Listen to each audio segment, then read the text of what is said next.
வணக்கம். நான் முரளிதரன் டிவிஎஸ் ஸ்கூலில் ஆட்டோமொபைல் டீச்சராக கடந்த 38 வருஷமாக ஒர்க் பண்ணுறேன். நேற்று இந்த அவார்ட் பற்றின நியூஸ் வந்தோடனே சார் வந்து திடீர்னு சடனாக அந்த ப்ரோக்ராம் அரேஞ்ச் பண்ணதுக்காக நான் முதல்ல நன்றியை தெரிஞ்சுக்கிறேன். ரொம்ப தேங்க்ஸ் சார். அவர் இந்த ஸ்கூல் ஃபங்க்ஷனுக்கு இவ்வளவு சீக்கிரம் நல்ல ஏற்பாடு பண்ணதுக்காக ரொம்ப தேங்க்ஸ் சார். இந்த அவார்டு வந்து எனக்கு எப்படி கிடச்சதுன்னு எல்லாருமே கேட்குறீங்க. ஆனால் அவார்டுக்காக நாங்கள் எதுவும் ஒர்க் பண்ணலை. நான் ஒர்க் பண்ணுற ஸ்கூல் வந்து அந்த மாதிரி ஸ்கூல். லக்ஷ்மி வித்யாசங்கர் மேனேஜ்மெண்ட் வந்து நல்ல தொலைநோக்கு பார்வை உள்ள மேனேஜ்மெண்ட்.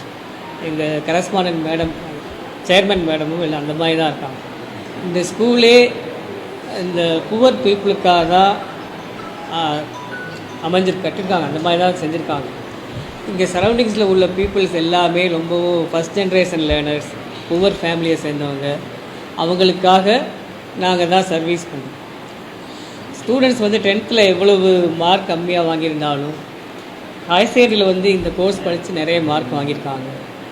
ஈவன் தோ நான் எண்ணிக்கையில் பார்த்தா இந்த ஸ்டூடெண்ட்ஸோட எண்ணிக்கை குறைவாக இருக்கலாம்.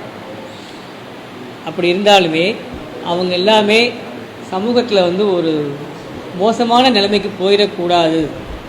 அதுதான் நான் செஞ்ச சாதனையாக நான் நினைக்கிறேன். இவங்களை வந்து மாற்றிருக்கோம். நம்ம ஸ்கூல் மூலமாக ஸ்கூலில் நிறைய ஆக்டிவிட்டிஸ் செய்கிறோம். பர்சனல் கவுன்சிலிங், பேரண்ட்ஸுக்கு எல்லாமே செஞ்சு அவங்களுடைய மைண்டு கம்மியான மார்க் வாங்கிட்டோன்னு சொல்லி ரொம்பவும் வருத்தப்பட்டு அவங்க வந்து வேறு ஏதாவது சமூக விரோத செயல்களில் ஈடுபடக்கூடாதுங்கிறதுக்காக அவங்கள வந்து நல்ல மனுஷர்களாக மாற்றிருக்கோம்.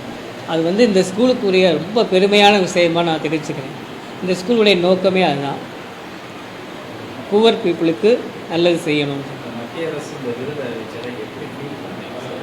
இந்த விருது அறிவித்தது வந்து ரொம்ப சந்தோஷமாக இருந்தது. என்னுடைய வாழ்க்கையில் கிடைச்ச ஒரு மிகப்பெரிய அங்கீகாரமாக இதை நினைக்கிறேன். இந்த டிவிஎஸ் ஸ்கூலில் நான் சேர்ந்து ஒர்க் பண்ணுறதுனால தான் இந்த அவார்டு கிடச்சிருக்குன்னு நான் உறுதியாக நம்புகிறேன். எப்படி இருந்தாலும் இந்த சாதனை இன்னும் பிளான் பண்ணி எதுவுமே செய்யலை. இங்கே நம்ம ரெகுலராக எல்லாருமே செய்யக்கூடிய மாதிரி வேலைகள் செஞ்சோம். அதெல்லாம் சாதனையாக மாறி இன்றைக்கி அவார்டாக கிடச்சிருக்கு. இவ்வளவு சாதனை செய்கிறதுக்கு நம்ம இந்த ஸ்கூலில் வந்து எனக்கு வாய்ப்பு ஏற்படுத்தி கொடுத்துருக்காங்க. அதுக்கு நான் அந்த நிர்வாகத்துக்கு நான் ரொம்பவும் கடமைப்பட்டிருக்கேன். தேசிய விருது உங்களுக்கு அறிவித்தாங்க, என்னென்ன மாதிரியான விஷயங்களுக்காக உங்களுக்கு அறிவிக்கப்பட்டது?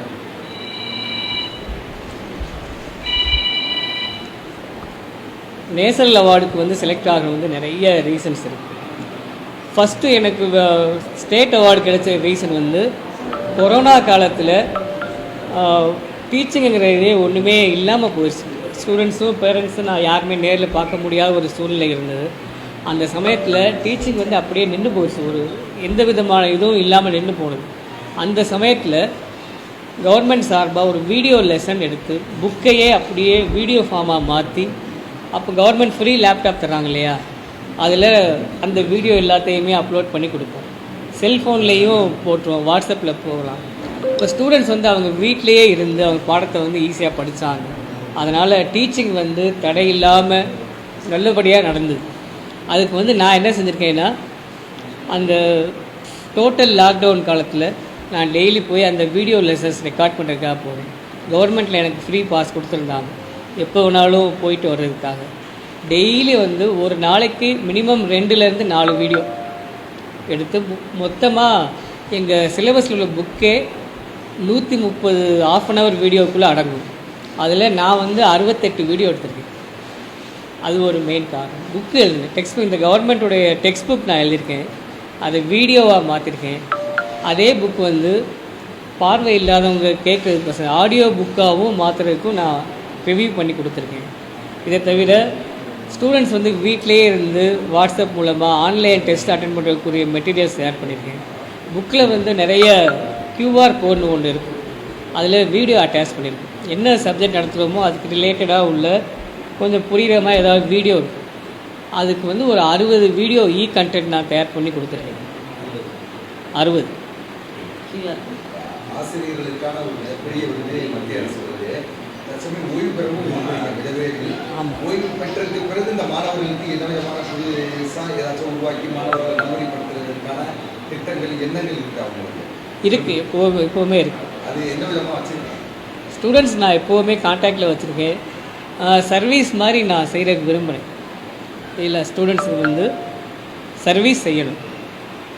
பணம் வந்து பெரிய விஷயம் கிடையாது. பணம் வாங்கணுங்கிற நோக்க தேவையில்லை. சர்வீஸ் மாதிரி நான் செய்வேன்.